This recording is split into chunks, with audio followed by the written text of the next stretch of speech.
Hi, everybody. Welcome to the March 2nd, 2018 edition of Colorado Inside Out. I'm your host, Dominic Dezzutti. Thank you very much for joining us. Let's get a quick take on an Aurora High School student's rejection letter from Texas Wesleyan University making national news this week and getting a coach fired. Cherokee Trail High School senior Gavin Bell received a letter from former head baseball coach Mike Jeffcoat saying the school doesn't accept Colorado students because they have trouble passing drug tests and he should thank liberal politicians. Patty Calhoun from Westward, this was, yeah, I guess I don't really feel bad for a guy getting fired saying something so outrageous, but it was certainly interesting to see this in national headlines. Your thoughts? Well, first of all, many athletes will tell you that cannabis is great for the pain and helping them out. So there's one thing. Now with the majority of Americans polling that they want cannabis to be legalized, you can have rules for your teams about behavior while you're on your team, but to have a carte blanche against all Colorado athletes because they might be potheads was about as stupid as everything we're going to talk about later in this show. Here, here. David Kopel from the Independence Institute and DU Law School. I guess pot discrimination is not uncommon against Coloradans. We know about, as you know, if you cross into Wyoming or Nebraska with Colorado plates, the odds are you're going to get some extra attention from the authorities. Were you surprised to see something so blatant from a former baseball coach? No, and I think what he said was stupid and wrong. I think it was excessive for him to be fired. First of all, he coaches and he's governed by the National Collegiate Athletic Association, which is one of the worst large organizations in our country, but it does mandate drug testing for student athletes. Marijuana is on the prohibited list. Any coach in any sport has a finite number of scholarships, and if you give scholarships to some guy who keeps becoming ineligible because he fails drug tests, we lost the opportunity to have somebody else who could play. He was at Texas Wesleyan for 15 years. He was Sooner Athletic Conference Coach of the Year twice, including in 2016. He shouldn't have said it, but I think it is an example of our outrage culture, and another example going way too far, that you say one dumb thing and they have to destroy your life for it.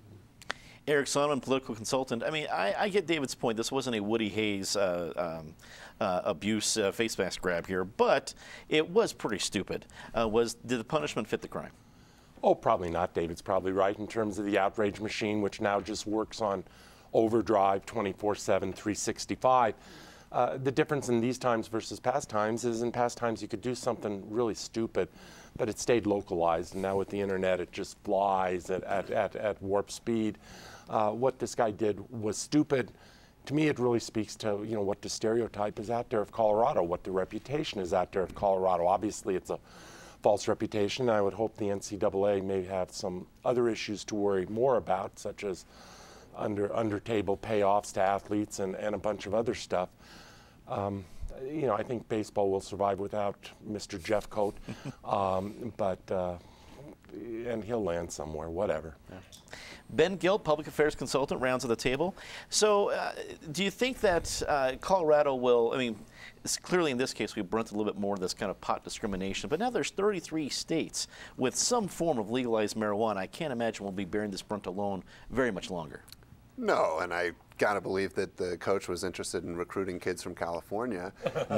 Texas also has a limited medical cannabis program, so pretty silly. I think, the outrage machine is what it is. I think we all operate in the world today. There's no reason to think about what would have happened 15 years ago because it's not 15 years ago. I'm sure the guy was aware of things like Twitter and email and Facebook. So pretty stupid, pretty obnoxious. Glad to see he's gone.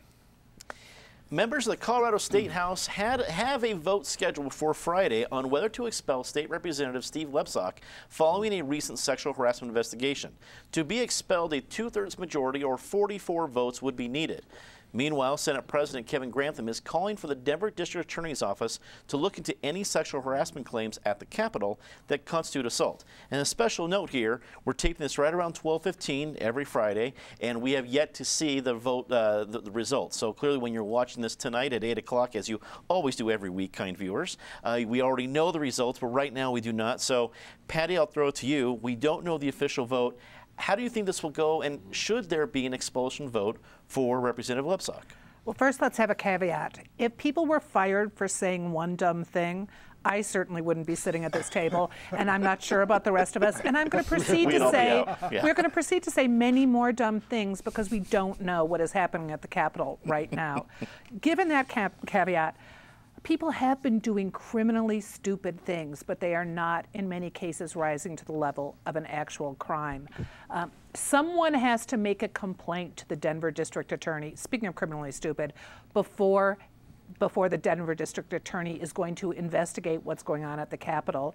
You know, it's the Capitol's job to, and the voters, first of all, it's the voters' job to get rid of the criminally stupid people if they possibly can.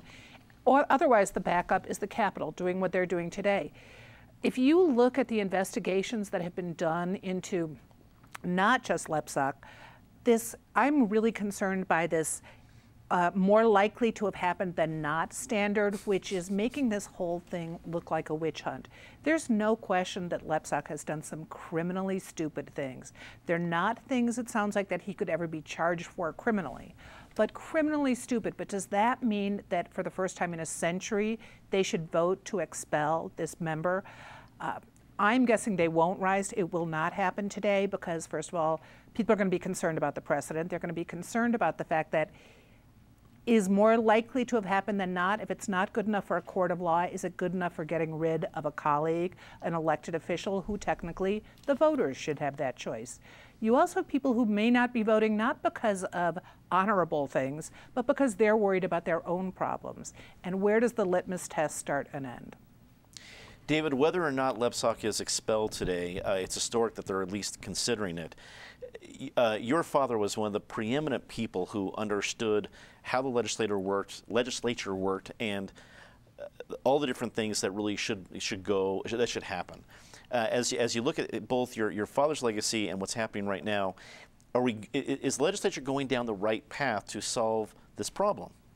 Well, they're doing the appropriate procedures, which is a motion to expel, which requires 2/3 votes. So you need a strong case. There are some gray areas in here. I mean, well, first of all, the Employers Council report, which the redacted version is on the web. Some of the redactions are kind of funny, like they redact the name of someone who, in that same paragraph, talks about her role as Speaker of the Colorado House of Representatives, and I want to know who that is. But we can't find out from that report. Nor, in fact, Faith Winter, of course, was the one who came forward with this. Her name never appears in it. Lebsok's name never appears in it, so I'm not sure what's going on. But in any case, what the legislature can do by the Constitution is both the House and the Senate can make rules providing punishment for its members or for other persons for contempt or disorderly behavior in its presence. So there's nothing in here that constitutes a crime. Adultery and fornication, for which we have many alleged propositions, therefore, are not crimes in Colorado. And there's no assault in there that a DA would investigate by Faith Winter's version of what happened at the Stoney's bar. After he kept propositioning her, he was kind of drunk and moved forward to like take her arm, and she was and he kind of stumbled, and so that's bad. That's improper behavior, but it's not, I don't think, a criminal assault. But the legislature isn't limited to expelling people for crimes. Disorderly behavior. You can plausibly say that repeatedly propositioning people in the legislative building, we've got one example of that, if you believe all the allegations. There are lots of these other things occurred in other contexts, like with a consultant for his state treasurer campaign.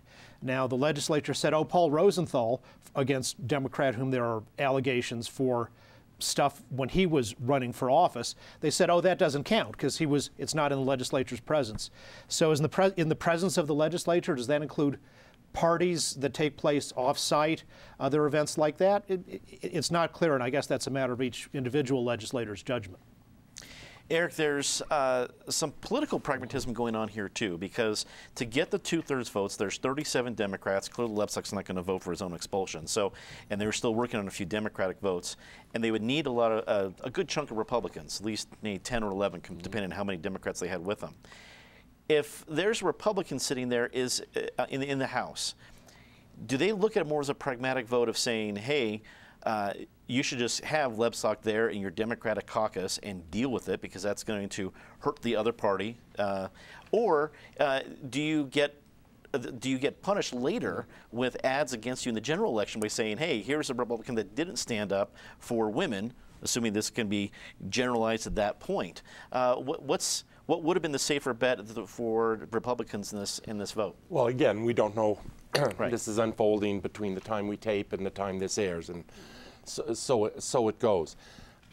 I think all legislators, but particularly Republicans, or particularly legislators who haven't committed on this issue, are in a damned if they do, damned if they don't position. No one is having a good time at the Capitol right now. It is a miserable episode that they're all living through. I want to focus not on the House, but on the Senate, because I think the other chamber is actually perhaps the most important one driving this dynamic.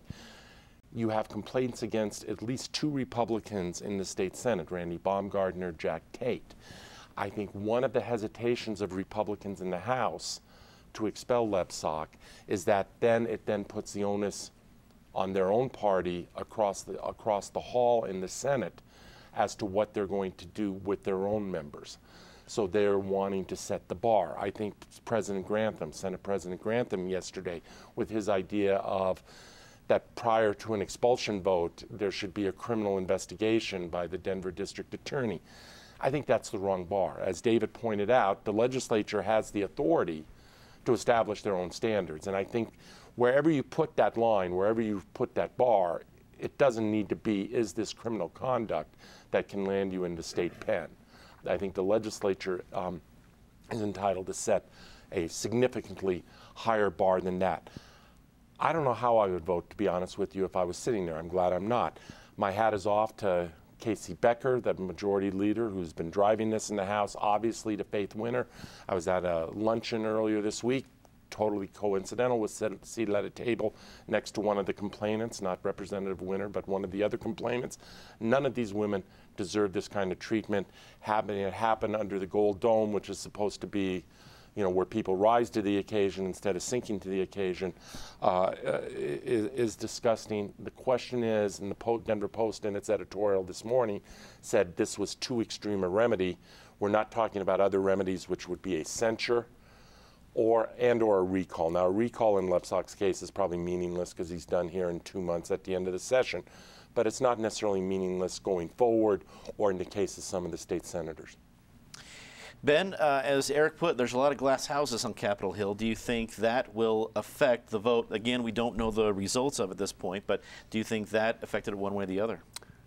Without question, and it's been a huge driver in the build-up to the vote and all the drama and tension around, is there going to be a vote? And I think it's been a driver with factions on both sides of the aisle wanting to delay and delay and delay because they don't want to be subject to that scrutiny themselves. And as Eric alluded to, there are some standing problems for some of the GOP senators. So they're no doubt watching this very closely and with extreme concern about their own colleagues. I think that ultimately this issue is a loser for everybody who doesn't want to force a vote and who doesn't want to have a clear outcome.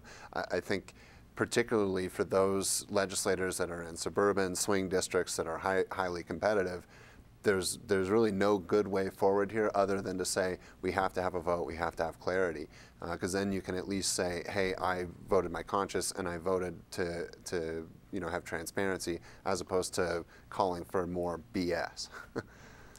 A Denver police officer and former member of Mayor Michael Hancock's security detail spoke with 7 News this week about sexually suggestive texts she received from the mayor 6 years ago. The mayor publicly apologized to Detective Leslie Branchwise, the city of Denver, and his family, while never denying the allegations. Community groups and activists are calling for his resignation, which Mayor Hancock states he doesn't plan to do at this time. David, this was a wacky story from all different angles, between the letter that inspired the Kowaleski report and the fact that it was 6 years ago, everything else. What's your impression of what we've seen so far this week? I think his conduct was improper. Given that it was 6 years ago and we don't have any examples of repetition of it since then, I don't think he should resign. and all the more so because an election's coming up anyway.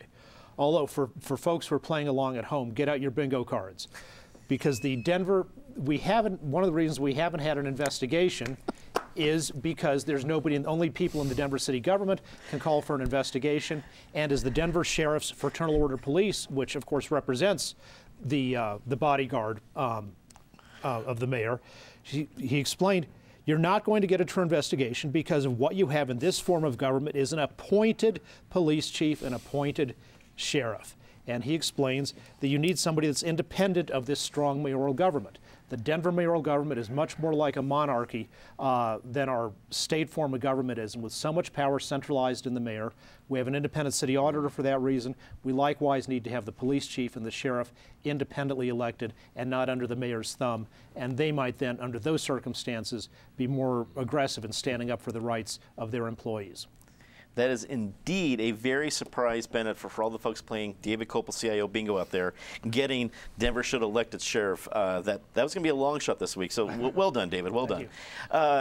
Eric, the lightheartedness aside, all the different aspects of the story just get murky, get sticky, as my producer and I were talking about this. What was your impression from what we've seen and how it might go forward? It was a surprise. I mean, there were all these questions in a related field about Michael Hancock when he took office, now 6 or 7 years ago, but now people, I think, have put that over in the past tense. Now he's brought a lot of those questions back into the current tense. I do not think a resignation is coming or is in order or is required under the current circumstance. If this is as bad as it gets, I'm not making any excuse for it. And it is bad and ugly, and particularly the text about landing in Las Vegas, let's go party. I'm not expecting him to sit in his hotel room and read policy papers all night, but maybe a little more decorum if you're flying there on tax dollars. The real question, the only question in my mind, Dominic, from a political point of view, is this it? Or is this just the first shoe and there's now going to be shoe number 2, shoe number 3, shoe number 4?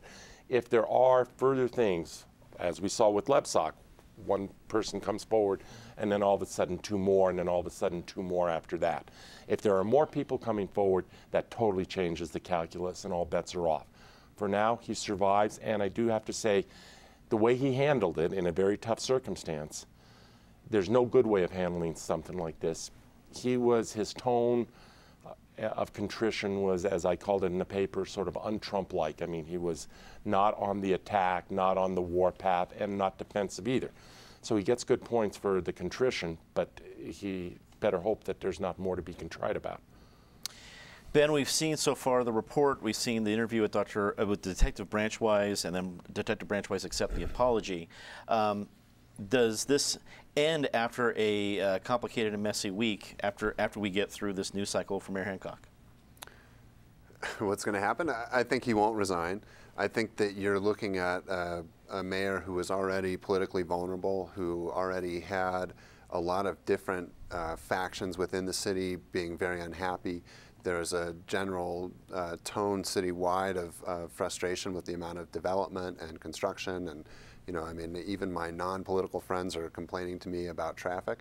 So I think you're looking at somebody who is already a little bit weaker than maybe he might have been, who's now going to likely face a deeper and more substantial set of opponents in the next election. And I don't know, obviously, if more is going to drip, but I think that the real issue here for the mayor is that this is not an isolated incident. He came into office under a cloud with the Players Club scandal. I think that's going to resurface. I think there have been a lot of rumors floating around, many of which were listed in this anonymous letter that was sent out that prompted a lot of this stuff with Detective Branchwise. So I think he's got a rocky road in front of him. And I think, frankly, he will run for re-election because he's got nothing else to do. There's not a huge market for him in the private sector. He has almost no upward mobility at this time. And I think given the broader context of what's happening in our society with the Me Too movement and the Time's Up, he's got nowhere to go. So if he wants to stick around, he can maybe be mayor again. But frankly, I doubt it, and I hope not. You've often made that point pretty Very clear. Very yeah, clear. it's Patty. We've had to talk about sexual harassment issues for a while. You get to lead off in the last topic because of the way we do things. We haven't been able to hear from you on a lot of this stuff. So the floor is yours. What did you think? And Westward was one of the many media outlets that received one of these anonymous letters. So how this all started to where we got to now, your thoughts? Well, my first thought is if we're concerned about behavior, anyone accused of this is perfectly capable of being president of the United States. I mean, we are seeing the same problems at the top. And those have been, some of those accusations have been documented too. I mean, we saw the tape about what he felt he could grab. So let's remember that. There are, this starts at the top and maybe ends at the top.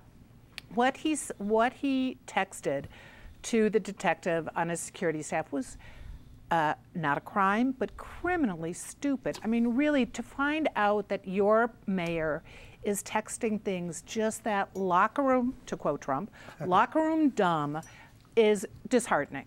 But if no more comes in that area, I think Eric's right. He's not going to resign, and he'll at least survive it through the rest of his term, and then it'll be up to him to decide if he wants to run for president or not. There will be a group that's calling, they're calling for his resignation next week. We're going to hear a lot more about that. But I would love to have us wake up and not hear about who said another stupid thing to a woman or behaved badly with a woman in 2018 and instead start talking about the things that we really care about in this city. Let's talk about growth. Let's talk about developers who are getting away with things, cramming our city more than we want it to be. Let's actually talk about those issues, and everyone else just remember to behave themselves. Behave themselves indeed. It's time for us to not behave ourselves because we get into our favorite part of the show, which is Disgrace of the Week. And as always, Ms. Calhoun, please start us off. I'm returning to the legislature, where Lori's saying, get your facts straight before you go and talk at a town hall.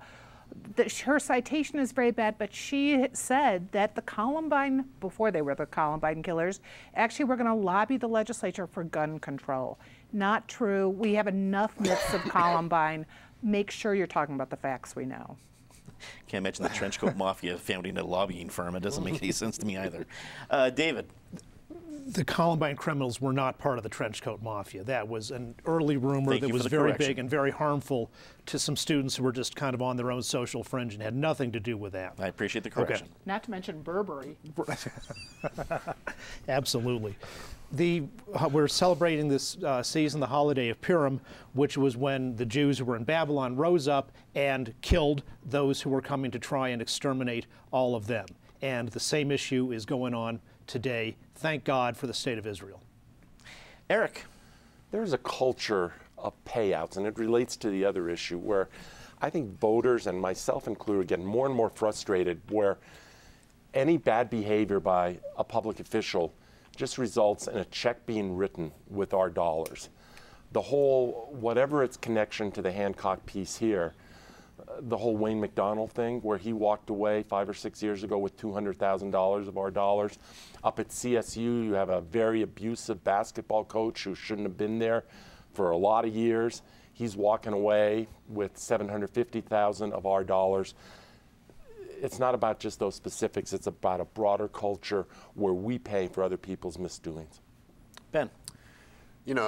Eric recognized it, and I actually disagree. I thought the mayor's apology was pretty weak. He deflected. He mentioned his friend Wayne McDonald. He suggested that the officer should have communicated more. To me, the number one lesson in apologizing is to own your mistake, and he failed to do so, and he should be embarrassed. Time to say something nice about somebody. Patty? Well, appropriately enough, on March 8th, it's International Women's Day. Let's actually go out and talk about the accomplishments of a lot of women. We won't have true equality until we can get past what we're talking about now that make it seem like it's impossible for a woman to function in the world without some slime ball hitting on her. Everyone needs to behave better and let women continue to be the leaders they become. Hear, hear. David. Well, I guess it would be me because this week I was quoted in The Guardian, the English newspaper, staunchly criticizing Trump for breaking his campaign promises and supporting gun control, at least for a particular window till he keeps flip-flopping on that. But he should be solid on it, given that that's how he got elected. So I criticized him for that, and I've been informed by the Trump cultists on Twitter that I am in fact a liberal snowflake. Yeah, I'd always had that thought about Yeah, you. So yeah. I think it was especially when you were defending that Second Amendment case in the U.S. Supreme Court. The liberal snowflake was the first thing that came to my mind. We were all snowflakes there. Isn't that what you run under his name? on Yes, your show? yeah, usually. Independence Institute, a.k.a. liberal snowflake. Eric. Oh, the Twitter sphere. To Patty's point about giving women credit, let me give credit to one woman here who distinguished herself in the last week. Columnist Mona Charan, very conservative columnist, came out of the Reagan White House and then the first Bush White House, but has always taken an independent tack. She went to CPAC, the Conservative Political Action Committee, Donald Trump Love Fest conference that last week, and she talked some hard truths to them about hypocrisy and everything else, to the extent that she had to be escorted away by 3 armed security guards. Credit to her for playing against type and having an independent voice. Ben. To all the women in the legislature that have raised this issue, and to especially the women in the leadership that have really forced it forward and caused people to take time and reflect and force some uncomfortable votes. So kudos to you for some hard work. And I want to say that we received a Say Something Nice submission from a longtime viewer, Elizabeth Gleason, who this week wanted to say something nice about George Sullivan, who passed away in February. George was the Regional Preparedness and Response Manager for the Colorado and Wyoming American Red Cross. He was beloved by his co-workers, serving this community for many years. And I personally want to note that he founded the Hobo Care Boxer Rescue Organization. I thought was pretty cool. It was in his obituary. So in addition to serving this community, he also helped our four-legged friends. He will certainly be missed. That's all the time we have for this edition of Colorado Inside Out. Take CIO wherever you go. Check out our podcast on iTunes and Google Play. And we're kicking off our spring membership drive this weekend, so if you enjoy the show, let us know and please consider supporting it by becoming a member. For everyone here at Colorado Public Television, I'm Dominic Dezzutti. Thanks for watching. Good night.